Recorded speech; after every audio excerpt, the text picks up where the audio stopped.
Thank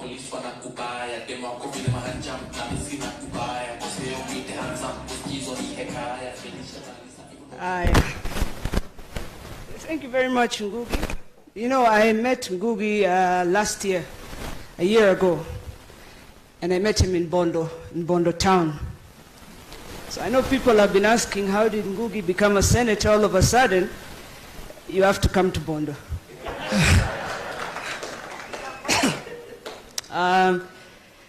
Dad, I know you don't like protocols, so today I'll just call you Baba. My name is Winnie Odinga Koth Juma Neema Odinga, but you can call me Kazi, or in Kijaluo they call me Chogo, which is Kitinda Mimba.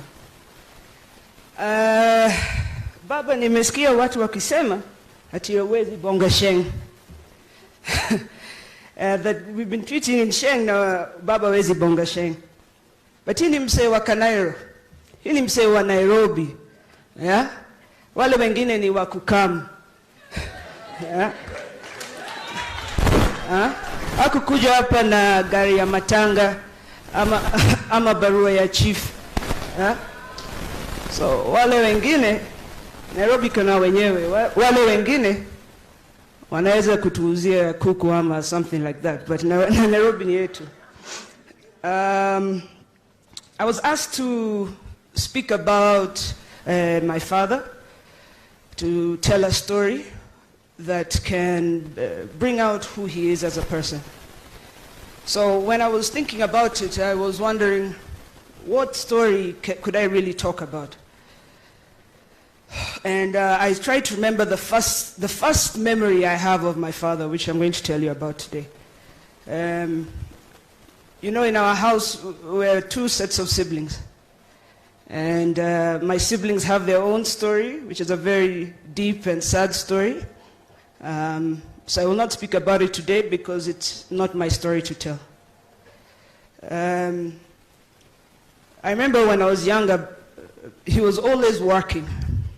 He was always working, and he would always come home late, around 11:15, and he would leave by 6 in the morning. So I remember wanting to wait for him. And Mama would have told me to go to bed at 9 o'clock. And those days I used to share a room with my brother and my sister. And our rooms were facing the gate. So when the car would come, I would get out of bed and I would rush downstairs and open the door. But the key used to be put so high up. So I used to take a broom and hit the key until Mama tied for me a rope where I could reach the key. So I would open the door. And when you open the door, I would see him there with a briefcase, his newspapers, and a big phone. And when you'd see me, he would get so excited. He used to pick me up, he'd put me on his shoulders, and we would go around the sitting room, and he used to sing this nursery rhyme. It was in Dholuo, I don't remember the words, but I remember it was about a donkey. And it would go something like that, then the end would go, hee-haw, hee-haw, hee-haw. And he used to do that, hee-haw, and we would collapse on the chair. Then he would sit on the chair, I would go down quickly, I'd untie his shoes, take his shoes to the door, take the briefcase to the room with the phone, put it on the charger. I walk into the room, Mama is asking me why I'm still awake. Then I'd run downstairs, we'd watch the 11 o'clock news, and see you next time. So next time was not it wasn't today, tomorrow, whatever. It was long periods of time. So one day I asked him, where do you go? Why do you always come so late? What do you do? And he told me, I'm going to show you where I go. So that time, it was about 97, we went for an NDP rally. And that was the time of Tinga.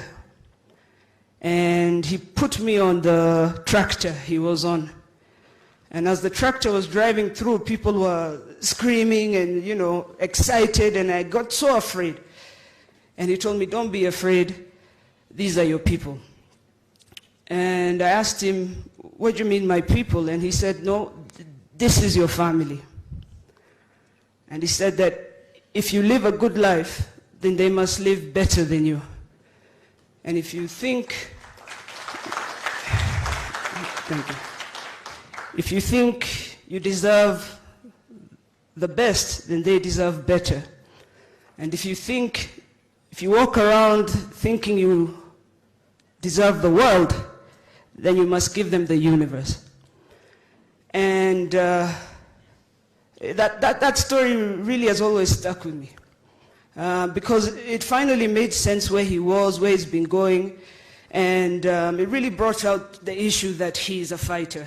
So I hope that tells you what sort of person this is. He's a fighter. If you want something, you have to fight for it.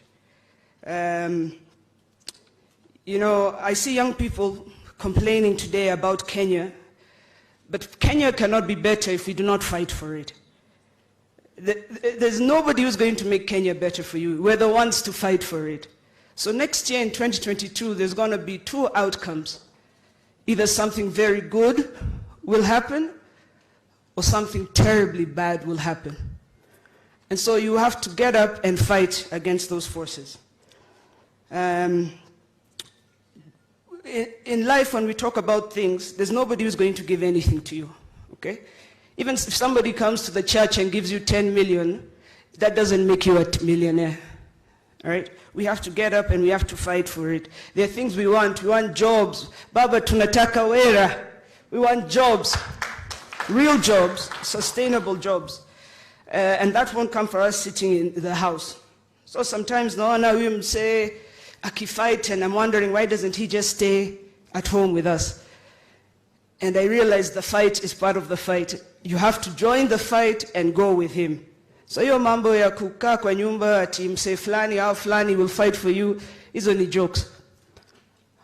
You have to get up, join the fight. And the first step to the fight is to register to vote. So tell your friend, tell a friend, tell another friend, for heaven's sake, we have to register to vote. I'm proud to have a father like Baba. I see somebody who is still fighting for us after all these years. And by us, I mean you people, the people of Kenya. Because as a family, we've never really owned him. He's always been out with you guys. So you're the real owners of him. You're the ones he spent 8 years in detention for. You're the ones he spent those long nights out for and weeks away from home. And you're the ones who time after time he shakes hands for. And so I would just implore everybody to join the fight. Now, Ngugi, nimesikia you're looking for a second wife. First wife. People are always telling me that.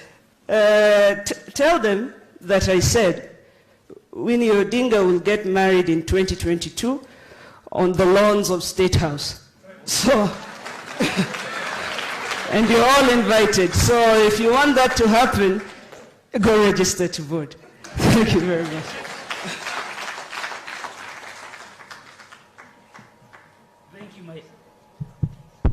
Thank you, my sister. By the powers,